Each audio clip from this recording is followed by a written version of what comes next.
Hello மக்களே! இன்னைக்கு நம்ம சேனல்ல என்ன பார்க்க போறோம்னு பார்த்தீங்கன்னா, ரொம்ப ஹெல்தியான காலையில உணவுக்கு எடுத்துக்கக்கூடிய பிரேக்ஃபாஸ்ட்டு ராகி கூழும், பீட்ரூட்டும், கேரட்டும் போட்டு சுவையான ஜூஸும் எப்படி செய்றதுன்னு பார்க்க போறோங்க. ரொம்ப சிம்பிளான, ரொம்ப ஹெல்தியான ஒரு காலை உணவுங்க.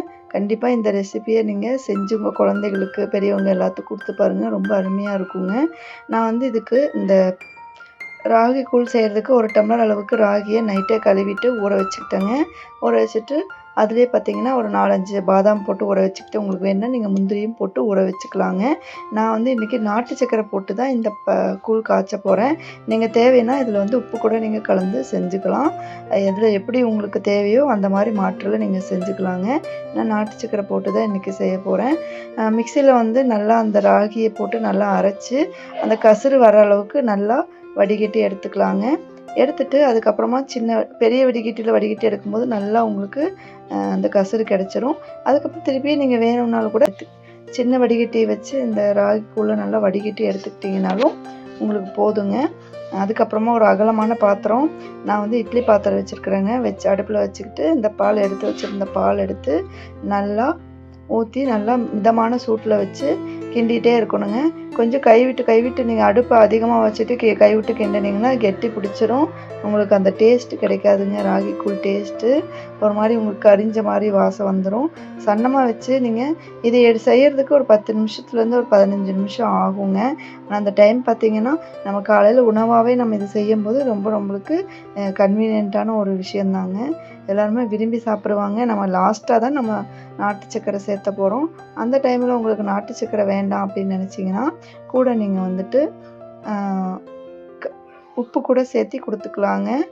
நல்லாயிருக்கும் காலையில் சாப்பிட்றதுக்கு ரொம்ப அற்புதமாக. கெட்டி தட்டாமல் நல்லா கிண்டி விட்டுட்டே இருக்கணுங்க.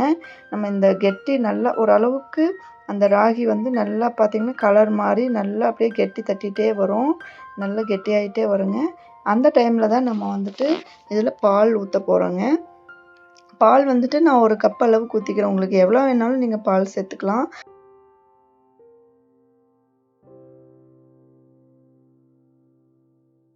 பால் சேர்த்தி நல்லா மேலும் நல்லா கிண்டி விட்டுறணுங்க. கிண்டி விடும்போது கெட்டி தட்டாமல் பார்க்குறக்கே உங்களுக்கு பார்த்திங்கன்னா ரொம்ப நல்லாயிருக்கும். அப்படியே எப்படா சாப்பிட்லாம் அப்படிங்கிற அளவுக்கு நல்ல டேஸ்ட்டாக இருக்குங்க. அது நம்ம ஆகிட்டே இருக்கட்டுங்க. அந்த கேப்பில் நம்ம வந்துட்டு நம்ம பீட்ரூட்டு, கேரட் போட்டு ஜூஸ் செய்ய போயிடலாம். ரொம்ப ஈஸியான ரெசிபிங்க. ஒரு 1 1/2 பீட்ரூட் எடுத்து வச்சுருக்கேன். 1 கேரட் எடுத்து வச்சுருக்குறேங்க. ஒரு துண்டு இஞ்சி, ஒரு புதினா தலைங்க. இது எல்லாத்தையும் பொடியாக நறுக்கி மிக்சியில் போட்டு அரைச்சி எடுத்துகிட்டு வந்தால் ஜூஸ் தயாருங்க. இப்போ நம்மளோட ராகி கூழும் தயாராகிடுச்சு. இந்த டைமில் நான் வந்து நாட்டு சர்க்கரை 3/4 கப் அளவுக்கு சேர்த்துருக்குறேங்க. உங்களுக்கு அதிகமான சுவையில் வேணும்னாலும் நீங்கள் இனிப்பு சுவை வேணும்னாலும் நீங்கள் அதிகமாக சேர்த்துக்கலாம். ஆனால் வெள்ளை சர்க்கரையை முடிஞ்ச அளவுக்கு ஒமிட் பண்ணிடுங்க. நாட்டு சர்க்கரை, கருப்பட்டி, பனங்கருப்பட்டி, வெல்லம் அந்த மாதிரி நீங்கள் சேர்த்துக்கிட்டு இந்த ராகி கூழ் சாப்பிடும்போது உங்களுக்கு அது ஹெல்த்தியாகவே இருக்கும். நீங்கள் எல்லாமே செஞ்சுட்டு வெள்ளை சர்க்கரையை போட்டு செஞ்சிட்டிங்கன்னா அந்த கூழோட அந்த ஒரிஜினாலிட்டியே போயிருங்க. அதனால் முடிஞ்ச அளவுக்கு நாட்டு வெல்லம் அந்த மாதிரி சேர்த்துக்கோங்க. இப்போ பாருங்கள் நம்மளோட கூழ் அற்புதமாக தயாராகிடுச்சு. சாப்பிட்றதுக்கு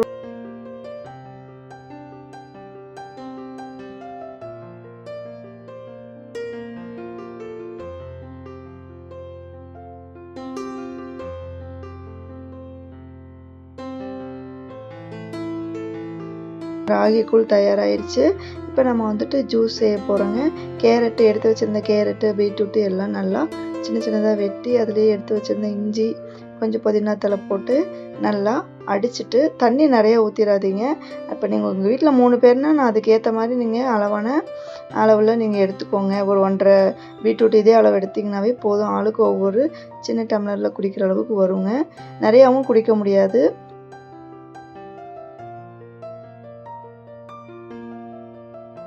ஒரு டம்ளரே நம்மளுக்கு ரொம்ப நல்லா ஃபில்லிங்காக இருக்குங்க. காலையில் நேரத்தில் நம்மளுக்கு ஒரு டம்ளர் ஒரு குண்டால ஃபுல்லாக வந்து நம்ம ராகி கூழும் 1 டம்ளர் அளவுக்கு இந்த ஜூஸும் குடிச்சிட்டு நம்ம ஸ்கூலுக்கு குழந்தைகள அனுப்புனாலும், இல்லை நம்ம அதை குடிச்சிட்டு நம்ம ஆஃபீஸ் போகிறவங்கலாம் சாப்பிட்டாங்கன்னா ரொம்ப ஒரு ஹெல்த்தியான ஒரு ரெசிபியாக இருக்குங்க.